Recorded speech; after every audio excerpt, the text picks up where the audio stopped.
Hello traders, Gary Wagner here. Just after 10:30 in Honolulu, 4:30 in New York.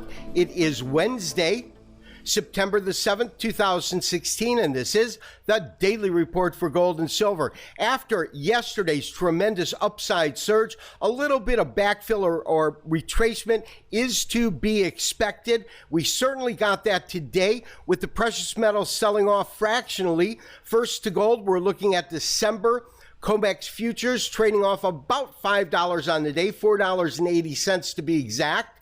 That puts it off about 0.3% at 1349.20. The high today was 1357.60 and the low 1346.90. Spot gold, pretty much the same net change, down a little bit over 0.33%, 1344.87 with a low of 42.82 and a high of 52.58. Now, silver is selling off a little bit harder today, and that's to be expected considering the type of upside move we saw yesterday. Spot silver back below $20 at $19.78.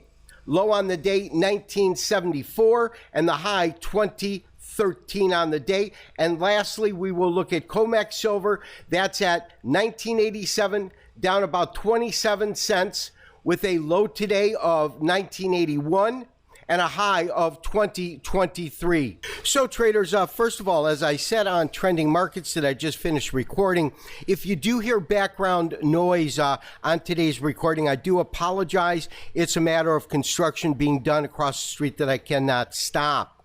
Now, to the markets. After yesterday's really dynamic move, what did we have? Almost a $26 upside move in gold, basis the COMEX contract, 22, of course, in spot.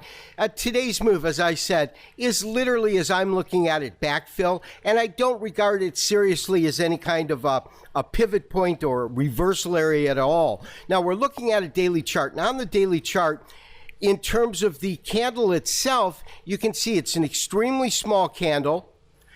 Roughly a $5 drawdown after a tremendous swing to the upside. This move, as I said, is about $27. I'm looking at the lows and kind of moving them across, and there's really no historical area that I can point to or allude to that where I could go, well, we've got real resistance here or we've got tremendous support in this area. As you can see, there really isn't anything except that we had a break maybe here, and then we had this gap. It's not a true gap because, of course, a true gap would have a price void. You do have the highs and the lows kind of touching each other. So I don't look at this as a really key or a critically important area. Of course, we could go further back in time to maybe find something. But my main point is I'm not really regarding this as anything to worry about or to concern ourselves with. Now, in terms of the market activity and our larger view, according to our updated model, it really tells us that we've probably entered this wave 3, and wave 3 could really be a dynamic wave, especially if it is just equal to, as I talked about yesterday,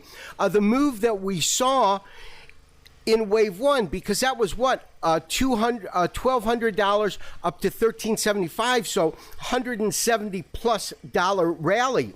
Of course, if we have a $170 rally, even say from 13, that puts us around 1470, and that is a hard thing to fathom at this point, especially since all the pressure we have seen gold exhibit and the downside moves we have seen really since the market broke over $1,900 an ounce and began to trade lower year after year. Of course, this year has really been the first ray of some light in the market as we saw it hit a really low 1050, but bounce off of that, and now we're looking at corrections that take us back to 1200, not 1100, not 1050, but 1200, and then move higher. Then from there we see it move back down to about 1300, about 1310. So we're really seeing the market in a bigger picture move up quite nicely.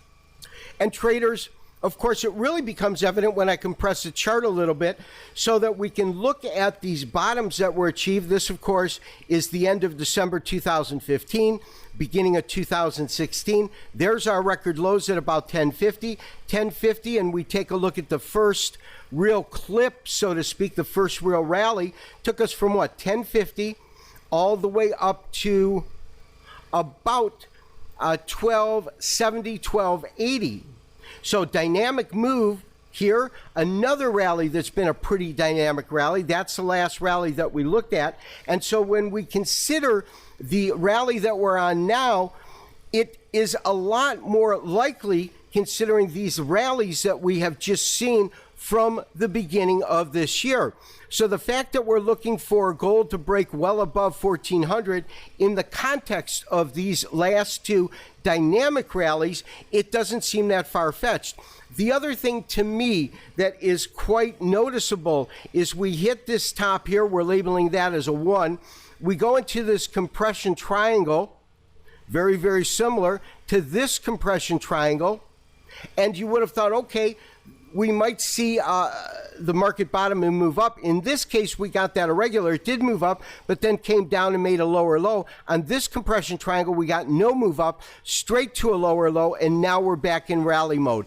That, to me, is a real strong indication that we should see higher pricing ahead. Lastly, in terms of gold, I have pulled up a daily chart, this one in Henkin Ashi format, Japanese average format, looking at the same series of rallies, of course, here. But I want you to see that even with today's small downside move, because of the way the Japanese average candlesticks are created, meaning the open is a midpoint to the prior day, that would be right here. This is the midpoint of yesterday and the close today. We still, according to this type of study, can say that the trend is not only intact, but still relatively strong. So traders, when we look at silver, silver had a dynamic move to the upside. Percentage gain, of course, was much greater than what we saw in gold. I think 2.5% gain in gold, almost 4% in silver. So the fact that we're down 1.33% in silver, you can see the size of this candle in relationship to the upside move. And think about the gold chart that we just had up where that red-bodied candle was much smaller. There is more damage in the market. Support right now, I would have to peg it around 1940. I don't see the market moving any lower than that. 1973, of course, was the low today. And then once again, I see a real clear path in silver, at least till about just shy of 21, call it $20.70. This has been Gary Wagner, wishing you, as always, good trading. We'll talk to you tomorrow for another daily update and review. Bye-bye.